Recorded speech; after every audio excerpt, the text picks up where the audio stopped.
Assalamualaikum warahmatullahi wabarakatuh. Saya Salma Ayun.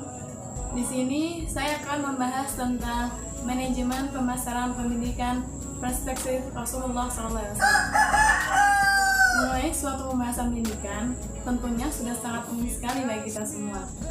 Karena pendidikan adalah salah satu pokok kebutuhan manusia, yang mana bukan hanya makanan dan minuman saja, akan tetapi suatu pendidikan juga sangat penting untuk kebutuhan manusia. Karena ketika manusia keluar dari rahim sang ibu, di situ manusia tidak mengerti apapun. Bagaimana firman Allah Ta'ala dalam surat An-Nahl ayat 78, A'udzubillahi minasyaitonir rajim. Wallahu akhrajakum min butuni ummahatikum la ta'lamuna syai'an wa ja'ala lakumus sam'a wal absara wal afidah la'allakum tashkurun. Yang artinya, dan Allah mengeluarkan kamu dari perut ibumu dalam keadaan tidak mengetahui sesuatu pun, dan Dia memberi kamu pendengaran, penglihatan, dan hati agar kamu bersyukur. Ayat tersebut telah menjelaskan kepada kita semua bahwasannya manusia tidak akan menjadi manusia seutuhnya apabila tidak dibarengi dengan ilmu pengetahuan, dan ilmu pengetahuan tersebut akan bermanfaat nantinya untuk kita sendiri dan orang lain dalam kehidupan ini. Pengertian manajemen. Manajemen adalah proses perencanaan, pengorganisasian, kepemimpinan, dan pengendalian upaya anggota organisasi dengan menggunakan semua sumber daya organisasi untuk mencapai tujuan yang telah ditetapkan. Pengertian pemasaran. Pengertian pemasaran menurut John Stanton, pemasaran adalah sistem keseluruhan dari kegiatan usaha yang ditujukan untuk merencanakan, menentukan harga, mempromosikan, dan mendistribusikan barang dan jasa yang dapat memuaskan kebutuhan pembeli maupun pembeli potensial. Tujuan pemasaran pendidikan. Pertama, memberi informasi kepada masyarakat tentang produk-produk lembaga pendidikan, yang mana kita harus menyediakan informasi secara detail dan jelas agar konsumen yang kita tuju tidak merasa kebingungan dengan informasi lembaga pendidikan tersebut. Yang kedua, meningkatkan minat dan ketertarikan masyarakat pada produk lembaga pendidikan. Kita harus mengetahui produk mana yang menarik dalam lembaga pendidikan tersebut yang cocok untuk kita pasarkan. Yang ketiga, membedakan produk lembaga pendidikan dengan lembaga pendidikan yang lain. Pasti di setiap lembaga pendidikan memiliki keunikan yang berbeda-beda. Disitulah kita memasarkan sesuatu yang unik dalam lembaga pendidikan kita, yang mana berbeda dengan lembaga yang lain. Yang keempat, memberikan penilaian lebih pada masyarakat dengan produk yang ditawarkan. Mungkin dengan melayani konsumen secara baik dan memberikan tawaran yang dijanjikan dengan tidak asal-asalan. Yang kelima, menstabilkan eksistensi dan kebermanaan lembaga pendidikan di masyarakat, yaitu dengan menjelaskan pentingnya keberadaan lembaga pendidikan yang akan menjamin lahirnya para pelajar yang sukses. Setelah itu, strategi pemasaran yang dilakukan oleh Rasulullah SAW. Yang pertama, menjadikan jujur sebagai brand bisnis. Rasulullah SAW sangat terkenal sebagai saudagar yang jujur, amanah, dan tidak berkhianat. Dengan keagungan dan kemuliaan sifat-sifatnya, beliau juga dikenal sebagai marketer yang cerdas dan beretika. Maka, sifat-sifat itulah yang patut kita contoh untuk menjadi dasar yang penting dalam bermuamalah, khususnya dengan manusia. Sebagaimana firman Allah dalam surat Al-Ahzab ayat 21, "Laqad kana lakum fi Rasulillahi uswatun hasanah." Sungguhnya telah ada pada diri Rasulullah itu suri tauladan yang baik bagimu. Yang kedua, menyayangi pelanggan. Pelanggan atau pembeli adalah raja. Begitulah prinsip dalam berbisnis. Nabi Muhammad SAW telah memberikan contoh bahwa keuntungan dari barang yang kita jual hanyalah sekedar hadiah dari upaya kita.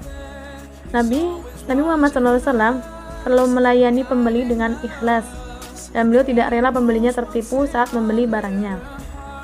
Letakkan kepuasan pelanggan di tingkat yang paling tinggi. Itulah pesan dari Nabi Muhammad SAW mengenai pelanggan atau pembeli. Kemudian yang ketiga, bedakan jenis produk. Rasulullah SAW juga memberikan contoh kepada kita agar memisahkan antara barang yang punya kualitas baik dan yang punya kualitas kurang baik.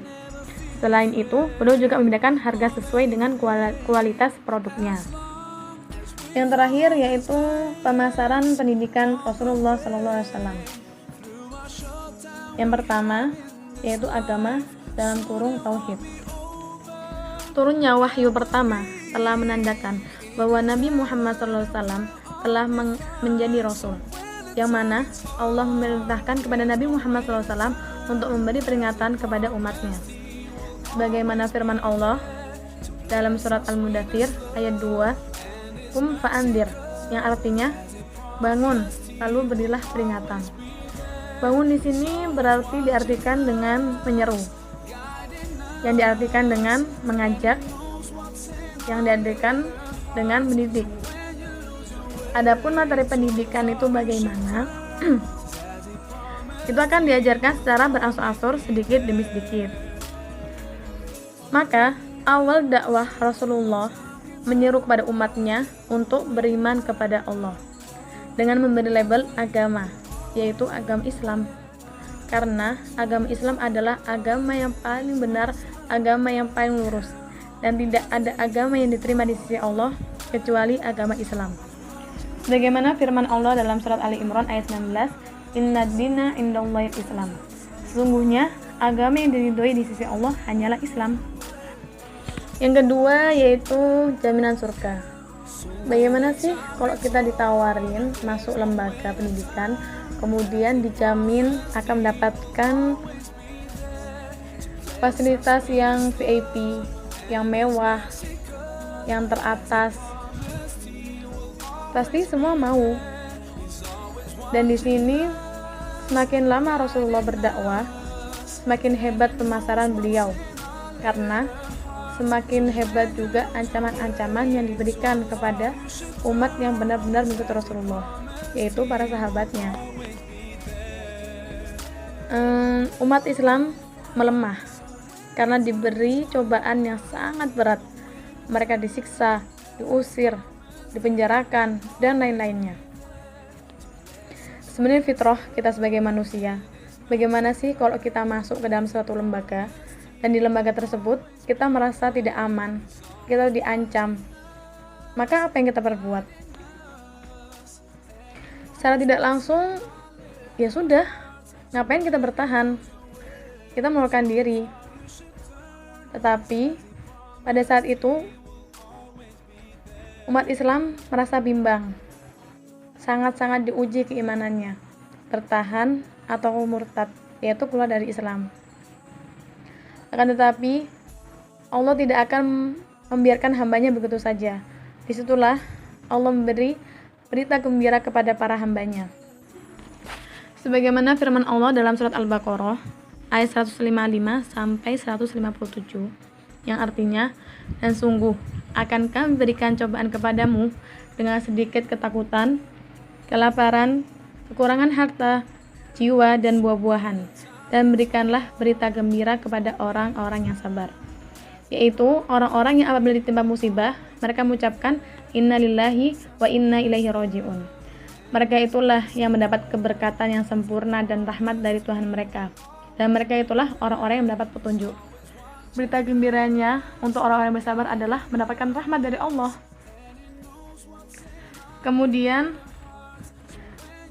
Allah akan menjanjikan surga kepada para hamba-hambanya yang bersabar.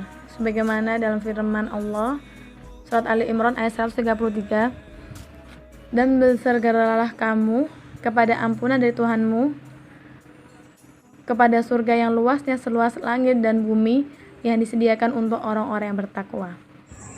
Semoga kita semua termasuk orang-orang yang bertakwa, yang mana Allah telah menjanjikan surga seluas langit dan bumi hanya untuk orang-orang yang bertakwa. Masih banyak sekali yang harus saya pelajari dari apa yang materi saya sampaikan ini. Tentunya saya minta maaf jika ada kesalahan dan saya masih butuh kritik dan saran dari penonton semua. Terima kasih. Wassalamualaikum warahmatullahi wabarakatuh.